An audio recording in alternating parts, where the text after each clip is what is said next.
माधव पांडे जी गोवर्धन से। जय जय श्री हरिवंश। सदगुरुदेव भगवान के चरणों में कोटि प्रणाम। गुरुजी आपकी कृपा से साधन भजन अच्छा हो रहा है। गुरुजी बीच बीच में विषयों का आकर्षण तूफान मचा देता है। श्री जी हमारी चूक पुकार क्यों नहीं सुनते? वो तो सुन रही है, पर हमें थोड़ा सुलझना होगा। आज सत्संग में थे, अंतःकरण का आप निरीक्षण कर रहे हैं कि आपके अंतःकरण में कभी कभी विषय आते हैं, बराबर तो नहीं रहते। भगवान ने कहा है, आगमा पाइनो अनित्यास तास तितिक्षस्व भारत। भगवान सामने खड़े हैं, पर ये नहीं कह रहे कि जाओ आज से मेरी कृपा से तुम्हारे अंदर काम क्रोध आएंगे ही नहीं। बहुत सुलझने का विषय है। स्वयं भगवान सामने खड़े हैं और अर्जुन को आदेश कर रहे हैं, मात्रा स्पर्शास्तु कौन्तेय शीतोष्ण सुख दुखदा। शीतोष्ण का तात्पर्य होता है अनुकूलता प्रतिकूलता, अनुकूलता प्रतिकूलता, हर्ष शोक, इसमें सारे द्वंद आ गए। आगमा पाइनो अनित्यास, ये आने जाने वाले नाशवान हैं, तो इनको क्या करना? तास तितिक्षस्व भारत, तो इनको सह। अर्थात भगवान की भक्ति करते हुए मुझे ये विकार सहने होंगे, क्योंकि भगवान ऐसा चाहते हैं कि मैं इनको सहूं। सहने से हम प्रेम रस सहने की योग्यता प्राप्त कर लेंगे। जिसने काम क्रोध आदि के वेग को नहीं सहा, वो परम पद का अधिकारी नहीं हो सकता। अगला श्लोक उसी के आगे, यम ही न व्यथयन्ते ते पुरुषम पुरुषर्षभ सम दुख सुखाधीरम स्वमृतत्वाय कल्पते। जो सुख दुख आदि ये जो वेग काम क्रोध आदि के हैं, हर्ष शोक आदि द्वंद, इनको जो सह जाता है, जो व्यथित नहीं होता, यम ही न व्यथयन्ते ते, जो व्यथित नहीं होता है और सह जाता है, वो परम पद का अधिकारी हो जाता है। हमारे यहाँ श्री सेवक जी महाराज कहते, सहत सहत बाढ़े भगति गृहतन गुरु हितकार।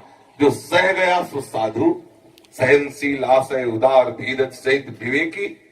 हमने कई बार चर्चा में बता चुके हैं कि ब्रह्मावर्त बिठूर में हम भ्रमण कर रहे थे, तो एक शराबी लगभग 7 साढ़े 7 बजे होंगे, अंधेरा प्रारंभ भी हुआ था, लड़खड़ाता हुआ गंगा किनारे दिखाई दिया।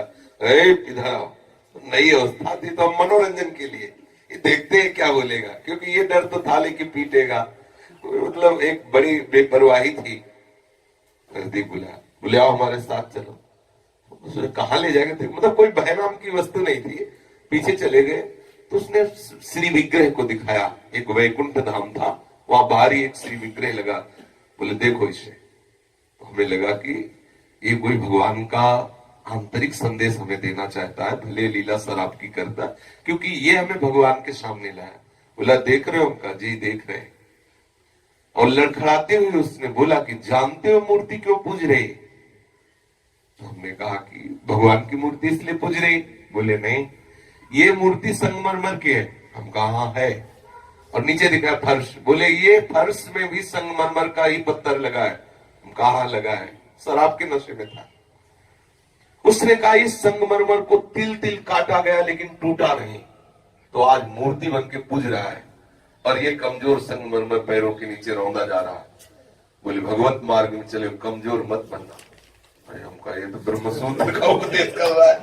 कभी कभी ऐसी घटनाएं जीवन में घटी हैं जो निकृष्ट आचरण वालों से उपदेश मिला कि होश खराब हो गए हमारे, या हमारी उस समय बात गुम हो गई कि हम साधु हैं। तो एक शराब पीने वाला वो सूत्र दिया कि जीवन में जब याद आता है तो वो एकदम परिपक्व कर देता है। एक दिन ये वृंदावन परिक्रमा लगा रहे थे, तो एक बाबा जी पीपल का वृक्ष था, उसमें खड़े लघुशंका कर रहे थे 4 बजे तड़के। दृष्टि गई तो आग लग गई। बाबा जी हो के पीपल के वृक्ष में लघुशंका करता है। नजदीक गए, बाबा जी ये पीपल का वृक्ष भगवान वासुदेव का स्वरूप, इस पे लघुशंका करते हो? वैसे ही उसी मुद्रा में जैसे लघुशंका कर रहे थे, उसी मुद्रा में हमारी तरफ देखे और बोले पीपल में वासुदेव देखते हो, मेरे में वासुदेव नहीं देखते। होश खराब हो गया। अरे होश खराब हो गए।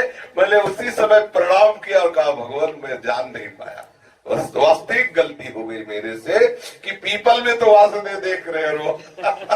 कभी कभी ऐसी भगवान उपदेश की लीला की है जहां बिल्कुल श्रद्धा। अब बोलो उस महात्मा पे क्या श्रद्धा हो जो वेशधारी भगवान का बाबा जी बना है और पीपल के वृक्ष पे लगो, लेकिन ऐसी जोर की बात कही कि हृदय निहाल हो गया, प्रणाम किया और उनका गलती हो गई हमसे। वो शराब पी था लेकिन उसने कहा एक एक तिल काटा गया लेकिन ये मूर्ति टूटी नहीं, तो आज पूज रही है। जो साधु विविध प्रकार के जो आवेश आते हैं, वेग आते हैं, व्यथाएं आती है, प्रतिकूलता आती है, इनको सह जाता है, वही महात्मा जगत पूजनीय हो जाता है, वही जगत पूजनीय होता है।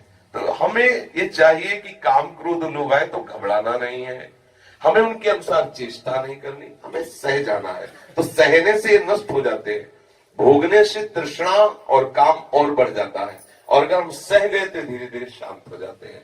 जब काम वेदना आवे तो हमें सावधान होकर भजन में लगना चाहिए। हमें ये नहीं सोचना चाहिए कि श्री जी हमारी सहायता क्यों नहीं कर रहे, और ये बहुत दूर तक रहते हैं। जब तक भगवत प्राप्ति नहीं होती तब तक ये रहते ही है, चिंगारी रूप से बने रहते हैं। जहां इनको हवा और ईंधन मिला तो ज्वाला रूप हो जाते हैं। कोई ये न समझ ले कि अवस्था से इनका नाश होता है, भगवत प्राप्ति से नाश। भगवत प्राप्ति 10 वर्ष में हो जाए तो आप निष्काम हो गए। देखो 16 वर्ष की अवस्था के हैं भगवान सुखदेव जी, 16 वर्ष की अवस्था है, राजान बाहु कमल जैसे नेत्र है। जब जनक जी के यहाँ गए तो परीक्षार्थ 7 दिन तो दरवाजे पे ही खड़ा रखा, लेकिन कोई मुख मुद्रा में परिवर्तन नहीं। फिर 7 दिन महल में भेजा, शास्त्रों में वर्णन आता है 9 युवतियां उनकी सेवा में रख दी, और दिगंबर महापुरुष 7 दिन 7 रात्रि 9 युवतियों द्वारा हास्य विनोद खिलाना पिलाना सब। और रोज जनक जी पूछते कि श्री सुखदेव जी की चेष्टा में मुखाकृति में कोई परिवर्तन, बोले कोई परिवर्तन नहीं। ये है जो भगवत प्राप्त महापुरुष है, त्रिकाल में ऐसा नहीं हो सकता कि उनके मन में कोई विकार आकर अपना प्रभाव दिखा सके। जहां अगर थोड़ी भी अभी जगह रह गई है जीवत्व की, तो फिर ये विकार थोड़े चिंगारी रूप में, चिंगारी में ताकत नहीं है, लेकिन उसको मसाला मिल जाए तो ज्वाला होने में देर नहीं लगती। तो जो अच्छे भजनानंदी साधक होते हैं वो भी डरते रहते हैं विषयों से, क्योंकि चिंगारी बनी रहती है। और जब भगवत प्राप्ति हो जाती है तो भगवान की सेवा कोई बचा नहीं, तो अब काहे से, किससे डर, वही वास्तविक निर्भय पद को प्राप्त हो जाता है।